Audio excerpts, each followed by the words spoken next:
Sithokozile Mthakazo Muhle silamukela njalo kwesinye isiqephu sethu sezindaba kumsakazo we-Citizens Movement Radio. Namhla kungoLwesine zili-12 kuNhlangula ngomnyaka ka-2025. Indaba lizethulelwa nguKhethiwe Chuma. Kwesihamba phambili namhlanje, uMnangagwa ngumkhohlisi kusho uMongameli uChamisa. Abasha bagqugquzela ukuba uMnangagwa asuswe esihlalweni ukuze kuhlengwe ilizwe laseZimbabwe.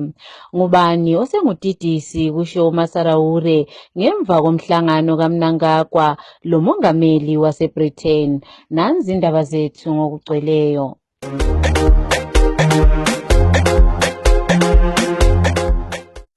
Kumlayezo okholelwa ukuba uqondiswe kumongameli webandla leZANU-PF Emmerson Mnangagwa, umongameli uChamisa uthi abathungameli abaphumeleli ngamanga kodwa abaphumelela ngeqiniso. Lapho abekhuluma ezekelisa khona ngoMnangagwa, umongameli uChamisa uthi abakhokheli akumelanga baphumelele ngokuqamba amanga lokuhambisa imilayezo engayisiyo ukuze baphumelele, kodwa kumele bathungamele ngobuqotho. Umongameli uChamisa wethule inkulumo yakhe le evunyelwe ngulo owayelilunga ledale lephalamende emela eMagwegwe, umhlonishwa u-Eric Kono, othe uMnangagwa akakufanelanga ukuba aqhubeke ngumongameli waleli lizwe kuze kwedlule umnyaka ka-2028. Ake sizweni uKono ekhuluma. Khuluma ke kuma handles akhe awe internet umkhokheli wabantu uAdvocate Nelson Chamisa ukhiphe amazwi aqondane lalabo abaphambula abantu lalabo abafuna ukukhokhela abantu ngamanga. Lamazwi athinta ikakhulu igovernment yeZimbabwe ekhokhelwa ngubaba uMnangagwa, ikakhulu yena ubaba uMnangagwa oyenza izithembiso angazifeziyo. Uthembise abantu engena esikhundleni kubana kuzaba lentuthuko kakhulu kwezemfundo, kodwa nxa sibhekile ama-lecturers e-University of Zimbabwe sebele posinyanga ezimbili bengayi emsebenzini bekhala nge-remuneration ama-salaries aphansi kakhulu okubisela i-education yaseZimbabwe emuva. Sikhangele vele izithembiso eziningi ezifana lezabo ZESA lapho esathengiswa khona ukuthi iZimbabwe izabe inogesi, kodwa ke sihlala emnyameni lapha koBulawayo. Sikhangele njalo izithembiso ezifana nokuthi kunezibhedlela ezizabe thuthukiswa, kodwa ke abantu bayafa ezibhedlela, akula mithi, akula infrastructure yakhona iphansi kakhulu ukuthi akula service esibhedlela. Sibheke futhi imigwaqo yasekhaya, ungakhangela lapha eBathebeleni imigwaqo ebalisa yaBonkayi, imigwaqo eVictoria Falls isesimweni esibi kakhulu, kodwa izithembiso lezi ezazenziwe igovernment abayehlule ukuzifeza. Yibo ke labo okuthi ukuba uAdvocate Nelson Chamisa ukubana abahlehlele eceleni ke kungena igovernment ezaba igovernment eqiniso ezakhokhela abantwana beseZimbabwe enza izithembiso ekhona ukufeza. Intsha isimemezele ukuba umongameli webandla leZANU-PF Emmerson Mnangagwa asuswe esihlalweni ukuze ilizwe liqhubekele phambili. Abanye abasha abakhulumela umsakazo we-Citizens Movement Radio bathi uMnangagwa wehlulekile ukugcwalisa isithembiso sakhe sokuletha imisebenzi engaphezu kwe-2 million le ayithembisa kuzayiwa ekhethweni. Abanye basole uMnangagwa ngokuhlala phezu kwenkohlakalo, kanti njalo esenza inkohlakalo enjalo ufuna ukubusa kuze kudlule umnyaka ka-2028, lokhu okuzachiya ilizwe selifile. Ake sizweni abatsha bekhuluma. As the young people of this country, we demand for the removal of Emmerson Mnangagwa because he has no modicum of shame and modicum of sincerity. He is dishonest. He lied to the people of this country that there will be 2 million jobs for the people of this country, which particularly affect the young people. But that did not materialize. So we as the young people, we think that Emmerson Mnangagwa should resign. Baswera sei zvishuwa apa panyaya yaMnangagwa ka tagara tinotaura kuti nyika ino yeZimbabwe kuti tibvise utongi hweudzvanyiri huri kuitwa neZANU-PF zvinoda kuti vanhu vese muZimbabwe tibatane senyika, kusanganisira vanhu vese vari kudhayasipora nekumwe kwese nekunoku. Then tikabatana kandokuti tikwanise kubvisa ZANU-PF pachigaro. Izvozvo vaMnangagwa izvozvo vakundikana, hatidi kunyeperana. Vakundikana mabasa muZimbabwe hamuchisina, vanhu vese tava mavhenda. Titori mavhenda, izvozvo kutoenda paWhatsApp chaiyo kwakutodhura muZimbabwe. Kutenga data riri kutodhura. Handirika. Saka muchatoona kuti vanhu vanoenda pamasocial media vaya vanhu vashomanana. Because zvinhu zvakudhura manje, data racho riri kudhura, mafoni ari kudhura, mabasa hakuna. Saka chinotodiwa manje munyika ino yeZimbabwe kuti vanhu tinyatsobatana, vechidiki vese nevakuru vese, tobatana totsigira mutungamiriri umwe chete akaisa savapurezidendi waChamisa. Ndosaka muchiona vaChamisa vanogara vakashungurudzwa, vachivharirwa matwitter account yavo, vachiitwa sei zvese, because ZANU-PF inoziva kuti murume uyu anodiwa nevanhu veZimbabwe kuti atonge nyika ino. Ndega munhu anotodiwa waChamisa iwaye. Saka muchiona vachigara vakashungurudzwa neZANU-PF. Saka suka ngatibatanei, ndochinhu chekutanga chacho. Tikabatana sevanhu veZimbabwe, tikabatana kwese kwatiri, kungave kupi, tokunyatsobatana, tinokwanisa kukurira ZANU-PF neutongi hwayo hweudzvanyiriri hwoumhondi. Handizika. Saka mhuri yeZimbabwe ndinokumbirisa kwazvo kuti dai tabatana, tikanyatsobatana chaizvo aiwa tinokurira, tibvise ZANU-PF. Otherwise hapana kwatiri kuenda. Mhuri yeZimbabwe mufaro wangu kutaurawo pano, isu semayuthi takabatana tikaona kuti vaMnangagwa vanofanirwa kuchienda kumudyandegere kana kutsvaga zvimwe zvekuita, nekuti pawaitsvaga rutsigiro wakati uipisa vanhu wakati ndichakupai mabasa 2 million jobs, asi hatinaona zvichizadzikiswa. Uye kuramba kwavo vari mupawa kana kuti kuramba kwavo vachinge vari pautungamiri kana kusvika kunoona 2028 hakuna zvakuchabatsira, nekuti kuchangoramba kuchikonzeresa kubiwa kwezviri kubiwa muno munyika, ende kuchawedzera kuti nyika ino yeZimbabwe iparare. Ndatenda. Izolo umongameli webandla leZANU-PF Emmerson Mnangagwa uye waba lomhlangano longqongqoshe okhangela ngelizwekazi lase-Afrika emele iBritain uRay Collins eState House, okhangela ngokuthengiselana njalo esaziwa kakhulu uObert Masaraure uthi ilizwe laseBritain liyilo elancedisa uMnangagwa ukuze angene esihlalweni ngomnyaka ka-2017, lokhu okwayenziwa kusenziwa libutho ukuze kukhishwe uRobert Mugabe. uMasaraure uthi kuyamangalisa ukuba ibandla leZANU-PF lithi inhlanganiso ezizimele zodwa kanye labebandla eliphikisayo yibo abangabotitisi bamazwe angaphandle, kanti njalo yibo abafuna ukudinga ukuthandwa, kodwa kuyibo abahlala phansi besidla labo. Ake sizweni uMasaraure ekhuluma.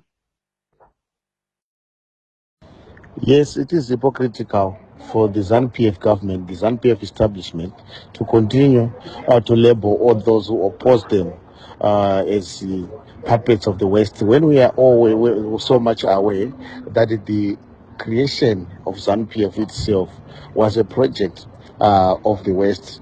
We know how the West celebrated when ZANU-PF won the elections in 1980, beating the ZAPU, which was viewed to be sponsored by Russia.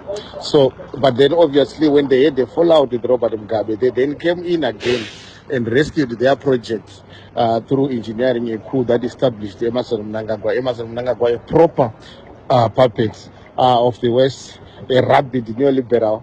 That's why he is getting all the support from the IMF, all the endorsements that he is getting.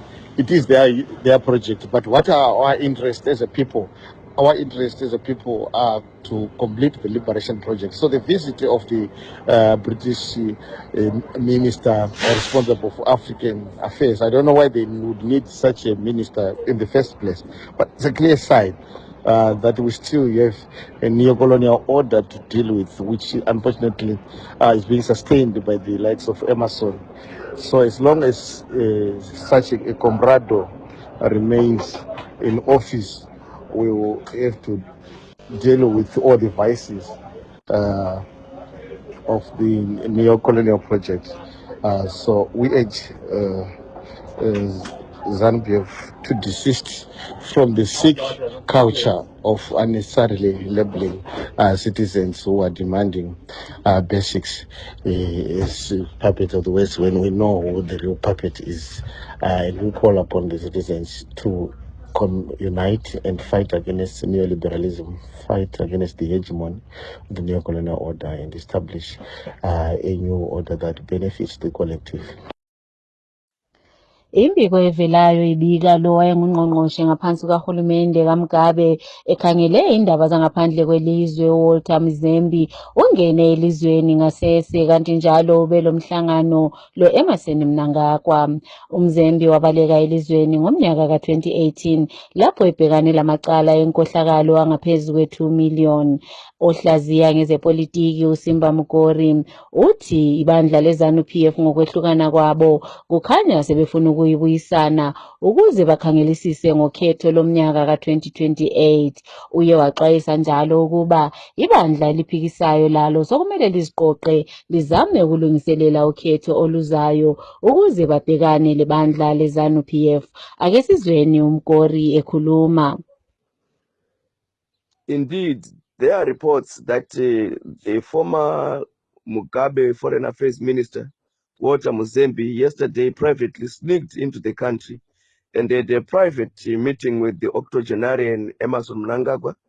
And it seems like there is some political realignments that are taking place with those that were ousted out of ZANU-PF now desiring to come and join the kleptocratic grave train. We must not also forget that there are allegations leveled against Mzembi that he had a corruption case pending at the courts of about 2 million. And we see these factions warming up to each other towards the 2028 general elections. This might actually spell doom to the democracy, peace-loving Zimbabweans who have been cherishing, who have been desirous of a democratic, prosperous Zimbabwe under a different political dispensation.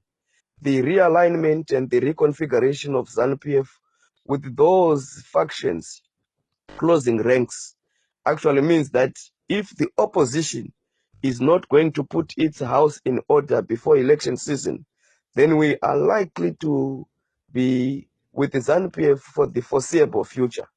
These people who were ousted, the likes of Mzembi, have tested the ordinary realities, the ordinary lives of the people of Zimbabwe who do not have access to political connections, access to political advantages. These were people who were used to be living in opulence, living in leafy suburbs, dining in those most elite and upmarket premium hotels, driving around with escorts, police escorts, and being guarded by the police. So the moment that they were chucked out of this kleptocratic administration, they noticed that life is not easy.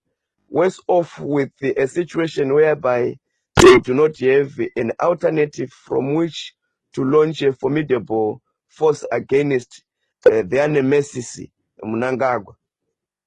ZANU-PF is likely to be remaining in power if the opposition is not going to reunite, reorganize, reinstitute and reconstitute themselves, bringing together all those that are pro-democracy. ZANU-PF has the ability to rejuvenate and resuscitate itself by bringing back all those that they would have cast out. Why is it difficult for those who are pro-democracy, for those who are in opposition, to also bury the hatchets and reconfigure and reunite themselves, close ranks and reunite ahead of the 2028 general elections, so that you give the people of Zimbabwe hope. The people of Zimbabwe are desirous of transparency, accountability, prosperity that uplifts everybody. But without unity of the opposition forces, this is not going to be possible. ZANU-PF is uniting. We might actually be having a situation whereby Jonathan Moyo is on his way, Kasukuwere is on his way, and all those people that have fallen out of ZANU-PF might be on their way coming to rejoin ZANU-PF. Why is the opposition failing to do the same, especially now that 2028 will be around the corner? So I encourage and want the opposition to put its house in order before election season in order to stand a chance against this tyrannical, kleptocratic, and kakistocratic ZANU-PF. Umongameli wabantu Advocate Nelson Chamisa izolo uye wahlanganela emcimbini okuthakazelela ilanga lokuzalwa kwenkosi yaseBrithani inkosi uCharles lo owenzelwe eHarare. Amalunga edale lePhalamende kanye leziphathamandla zikahulumende ziye zahlanganyela kulo mcimbi. Othungamela abasha kwele Harare kubandla eliphikisayo uTakudzwa Ngatsiyore uthi kubalulekile ukuba umongameli uChamisa ahambe emcimbini enje ngoba nguye yedwa othembekileyo elizweni, kanti njalo futhi kuqakathekile ukuba enze ubudlelwano obuhle lamazwe angaphandle. UNgatsiyore uthi ilizwe laseZimbabwe liyabudinga ubudlelwano obuhle lamazwe aphumelelayo ukuze lalo liphumelele. Abane abalwela amalungelo abantu abathunjwa egcekeni lendizamtshina leRobert Gabriel Mugabe kumnyaka ophelileyo baye babuyela njalo enkantolo ukuyabhekana lamacala abawethesayo ukungaziphathi ngendlela eqondileyo. Abane laba abathi uRobson Chere, uNamathai Khwekhweza, uSamuel Gwenzi kanye loVusi Umuzi Moyo labanye njalo abahlanganisela abalwela amalungelo abantu labo abetheswa lawo amacala. Sekuphose kwafika umnyaka selokhu baboshwayo kanti kushushiswa kwecala labo kuhamba ngezinga eliphansi kakhulu lokhe lidluliselwa phambili. Siye sathintana loChere osinikeze imininingwana ngalokhu okwenzakele enkantolo. Today we have appeared before Harare Magistrate Courts facing charges of disorderly conduct. Myself, Namathai Khwekhweza, Samuel Gwenzi, Vusi Umuzi Moyo, Emmanuel Stima, and other human rights defenders, where we are being charged by with disorderly conduct, which is emanating from the 31st of July when we were abducted at Robert Mugabe International Airport, tortured, and then thrown into prison for 35 days. The case was not yet before the court today. It was postponed to 30 June. The court cited that it was busy also with other issues. So we are hoping that when we go back to the court on the 30th of June, the case will resume. Inhlanganiso ye-National Prosecution Authority isisuse amacala ebiwethesa iziphathamandla zebandla leZANU-PF abathi uMike Chimombe kanye loMoses Mpofu ebebesolwa ngamacala okukhwabanisa ngemali engaphezu kwe-9 million kuthenda ababeyiphiwe ukuba bafake amalayithi emgwaqweni. Laba ababili bazaqhubeka bevalelwe ngoba bebhekane lamanye amacala ahlanganisa imali engange-87 million eyethenda ezimbuzi abayiphiwayo le abehluleka ukuba bazilethe. uChimombe loMpofu sebehlanganise inyanga ezili11 besentolongweni. Kulombiko ovelayo kwele India lapho indizamtshina ye-Boeing 787 ebisuka e-India ilibhekise eLondon ithwele abantu abangama242 ewileyo endaweni lapho kuhlala khona abantu. Kubikwa indizamtshina le iwe ngemva komzuzu isukumile. Intatheli izindaba yethu isinikeza imininingwana eminingi mayelana ngalolu daba. Good evening. A major developing story out of India tonight. A Boeing 787 Dreamliner has crashed en route to London. A major emergency operation is underway in Ahmedabad. Shocking vision is coming out of the impact zone, and we warn these pictures are confronting. This is the moment AI-171 crashed onto a medical college moments after takeoff. 242 people were on board, including 53 British nationals. Let's go straight to Nine's Europe correspondent Edward Godfrey at Gatwick Airport in London. Edward, details are still emerging, but what do we know so far? Yeah, Natalia, this is developing quite quickly, but more information is coming out. We know that this flight was due to land here at Gatwick Airport in about 5 hours' time, scheduled to land just after 6 p.m. This evening. We know that the Air India flight took off from Ahmedabad Airport in West India around 1:38 p.m. local time and got into trouble seemingly virtually immediately. Footage shows the Boeing 787 Dreamliner descending and then crashing into a residential neighbourhood just outside the airport's perimeter. The scene on the ground is absolutely shocking. A huge amount of smoke and fire can be seen. This aircraft, this very large aircraft, fully fuelled for the long journey to the UK, that journey about 9 hours long. It crashed into a doctor's hostel on the ground, so there will be victims on the ground as well as those on board. Some footage shows the tail of the aircraft sticking out the top of one of the buildings. We're told 100 bodies have been recovered from the scene, but there is a long way to go, and that difficult work continues there on the ground. We have some more information about who was on board. As you say, 242 people total, 230 passengers and 12 crew. Of the passengers, there were 53 Britons, 169 Indian nationals, 7 from Portugal and 1 Canadian. We're also told there were 11 children among the passengers on board. There is no information at this early stage indicating there were any Australian citizens, but this is still very early on, we must stress. We have heard from the airline. The Air India chairman has said, "It's with profound sorrow I confirm that Air India flight AI 171 operating Ahmedabad London Gatwick was involved in a tragic accident today. Our thoughts and deepest condolences are with the families and loved ones of all these affected by this devastating event. At this moment, our primary focus is on supporting all the affected people and their families. We're doing everything in our power to assist the emergency response teams at the site and to provide all necessary support and care to those impacted." We know that this Air India flight, as I say, took off around 1:38 p.m. local time. The last signal from the aircraft, Natalia, came just seconds after takeoff. It reached an altitude of 625 feet before coming down. Edward, we've heard from both the Indian and UK leaders this evening. We have lots of messages coming through. India's Prime Minister Narendra Modi has said, "The tragedy in Ahmedabad has stunned and saddened us. It is heartbreaking beyond words. In this sad hour, my thoughts are with everyone affected by it. I've been in touch with ministers and authorities who are working to assist those affected." We've also heard from UK Prime Minister Sir Keir Starmer saying the scenes emerging of a London-bound plane carrying many British nationals crashing in the Indian city of Ahmedabad are devastating. My thoughts are with the passengers and their families at this deeply distressing time. Natalia, just some further information we have. We understand both pilots on board this flight had at least 9,000 hours of flying experience. It's believed to be the first fatal crash involving a Boeing 787 Dreamliner.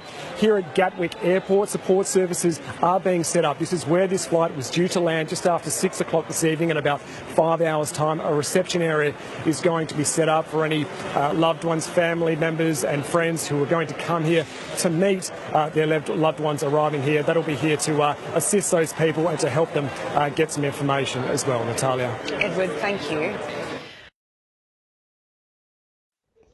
Ngesikhangele kwezemidlalo, emidlalweni yeCOSAFA Cup edlalwe izolo, iSwatini inqotshwe 2-1 Tanzania, kwathi Botswana yaba ngujikelo bhanqa leZambia 3-3. Amaqembu lawo wonke womane asephumile emqhudelwaneni. Emidlalweni yama-semi-final, i-Angola iza kubhekana leMadagascar, kuthi iSouth Africa yona ibhekane leComoros.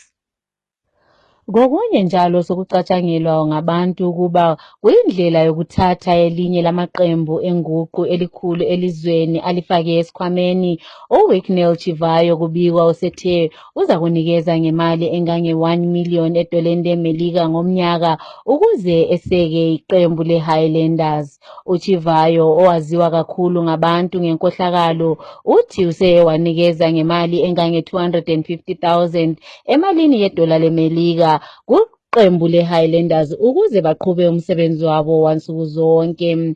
Omunye wabalandeli beqembu leHighlanders kanti njalo elilunga ledale lephalamende emela iWange Central uthi amaqembu amakhulu afana leHighlanders kumele babe lendlela abaziphilisa ngayo ukuze bangangcoliswa inkohlakalo yabantu abafana loChivayo.